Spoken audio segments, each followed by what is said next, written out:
Today, I'm going to show you how I made this out of this. In this video, I'll show you how you can build your own helmet using templates which I designed myself. Link in the description down below.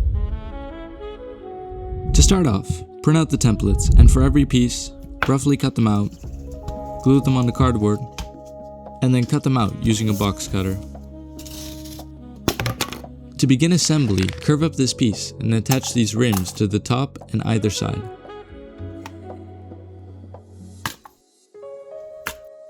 This will become the faceplate. Also, make sure that the ends are somewhat straight as this will make it much easier to attach later on. Next, we're going to push in these flaps and glue them into place to make those indented details at the front. Moving on, we need to make the tubes that fit on either side of the faceplate. To get clean fold lines, we're going to score the back of this piece. After that, we're going to fold it up into a box and then attach this rim, which will cover up the corrugation of this panel. With the panel glued on, repeat this process for the other side and then glue both of them onto the faceplate. Finally, attach this rim to help the faceplate keep its shape. With that done, that's a completed faceplate.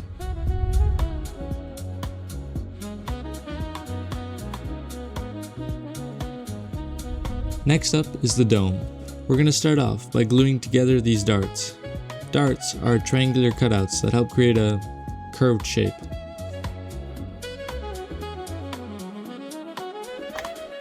Now, repeat that for the other quarters of the dome. Next, glue together the corresponding front and back quarters of the dome. And since you've already made it this far, consider giving the video a like. To attach both halves together, we're going to use this strip which we will curve and then glue both halves to it. Next, we're going to flip it over and glue in these panels which will fill in the gaps on either side.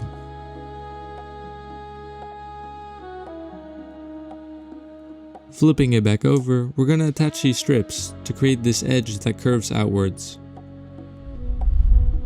That's the completed dome. This was probably the easiest section to make, but the most important because without it, it wouldn't be a helmet. Now that we have a dome to attach it to, we can work on the backside. We're going to begin by attaching these panels to the dome we just made.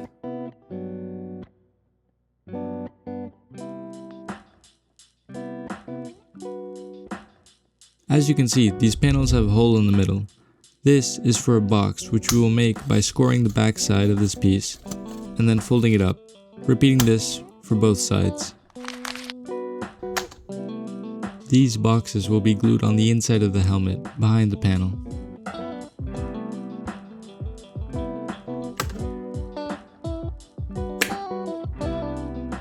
Continuing on, we're going to fill in this section with these two panels which we will curve, before first gluing them together and then gluing it onto the rest of the dome. These pieces will be glued behind the panels we just attached, and I like to think of these as the brake lights of the helmet. I have no idea what they're actually supposed to represent, but there are a lot of details like this all over the helmet. This panel will cover up any of the unwanted gaps. And make sure to line up the corners as this will be important later on. This piece can be quite tricky, but we're going to score, fold, and bend this piece until it nicely fits into place. Make sure to take your time because it's a tight fit.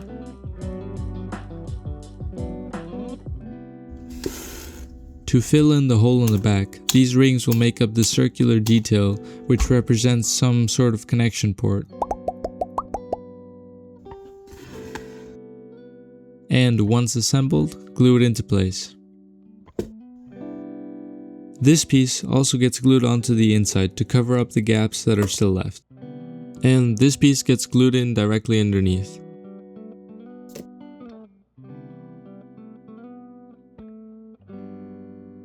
To round off the bottom, these panels get glued in on both sides.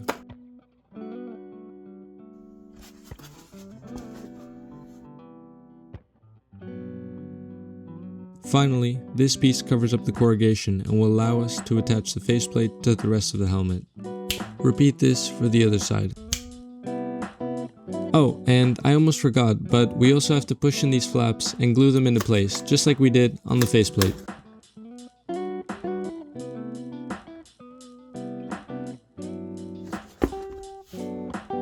Having that done, that's 3 out of 4 sections complete.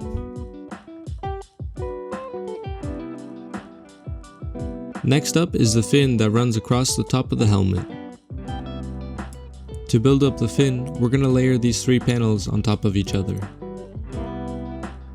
First, we're going to glue on number 3, then number 2, and then number 1.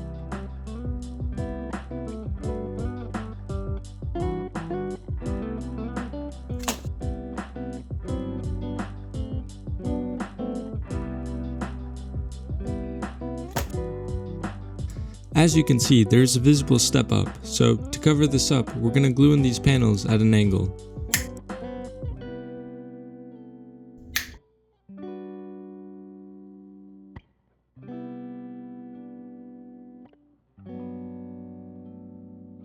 The fin isn't quite done yet, as there is still one more assembly we need to make. It's made up of 3 pieces that get glued on top of each other, and this piece, which I cut out of thinner cardboard to get a layered effect.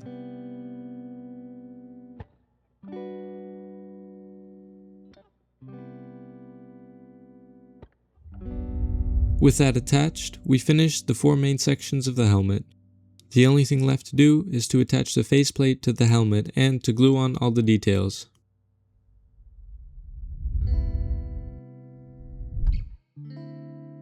To attach the faceplate to the rest of the helmet, we're going to cut out 8 strips and then glue them along the inside of the faceplate. Then, using the flaps, we will glue them to the inside of the helmet, one by one, from top to bottom.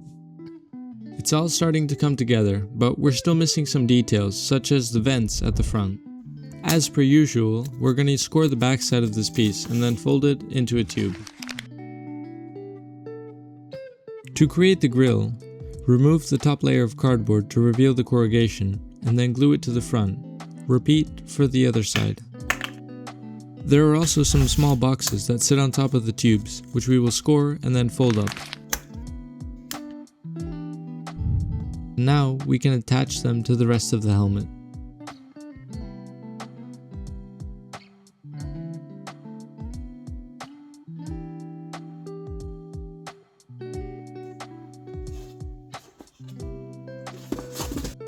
Last but not least, there are a bunch of small panels that get attached to the back of the helmet. With these 2 details glued into place, that's the fully completed helmet. This concludes everything that's included in the templates. From now on, we're going to focus on sanding, filling, and painting the helmet.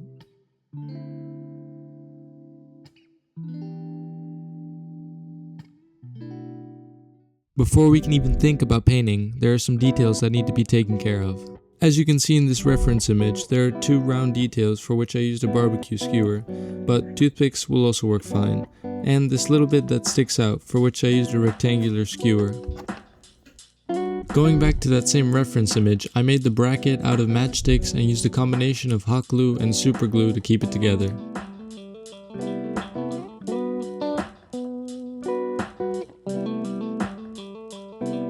As you may have noticed, the helmet's still pretty flimsy and isn't very strong yet.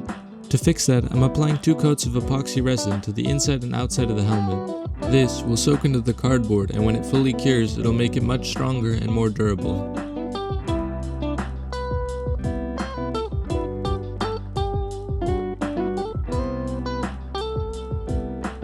After 24 hours, it's fully cured, and this is what it's looking like so far. The next step is to sand down all the high points and apply filler, and then sand it down, apply filler, sand it down, so on and so forth, which is a pretty boring and repetitive process, so I'm going to skip over quite a bit of it. Here, I accidentally used a non-sandable filler, which was meant for another project and was very annoying to sand off. But besides costing me a lot of time, it turned out pretty well. Once I was happy with the result, I applied the last layer of filler primer before painting it dark gray.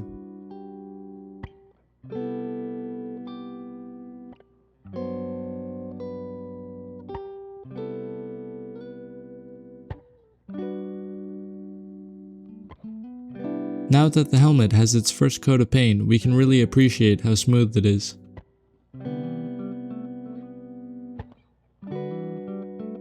You might have noticed these extra panels on the visor, which I'm gonna mask off and paint black. You'll see why in just a minute.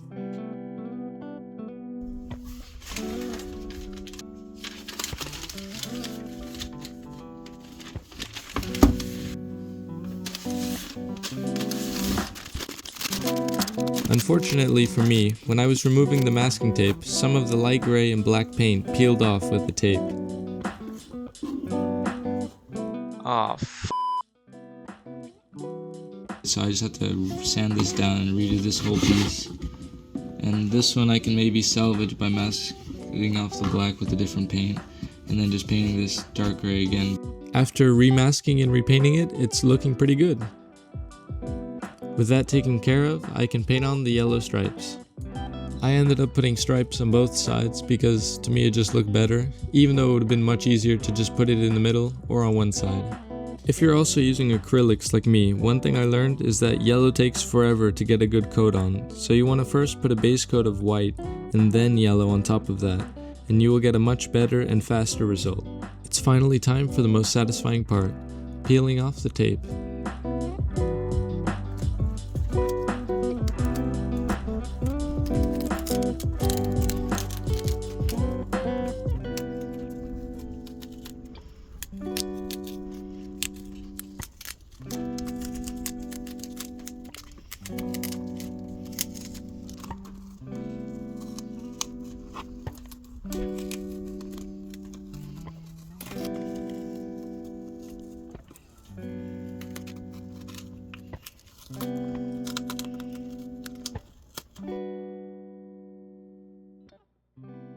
I did my best to carefully peel off the tape, but unfortunately it still peeled off in 2 spots, which I'll fix in a second.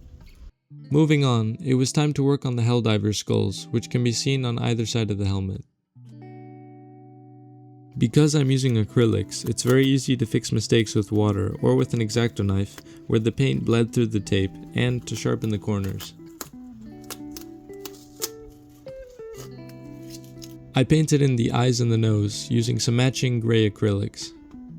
Now it's time to work on the finer details like the small triangle on either side and all the silver details. Here I'm using that barbecue skewer and dipping it into silver paint to create nice symmetrical circles.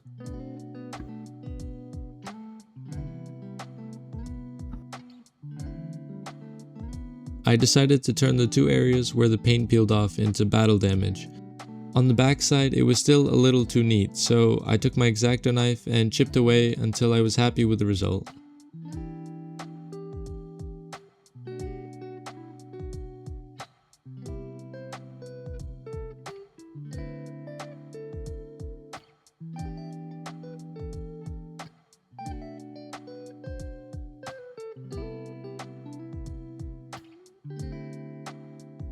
While looking at some reference images, I realized that there was some greebling on the back of the fin, so I quickly made this panel, painted it gray, and added some silver details.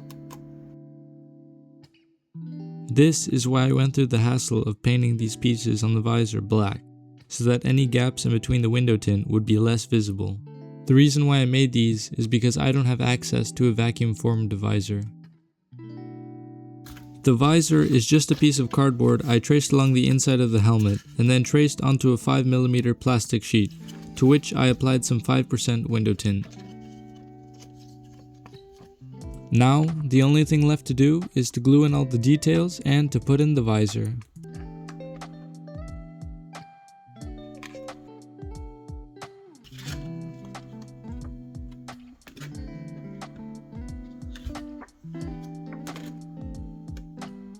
With the visor in place, the helmet is done.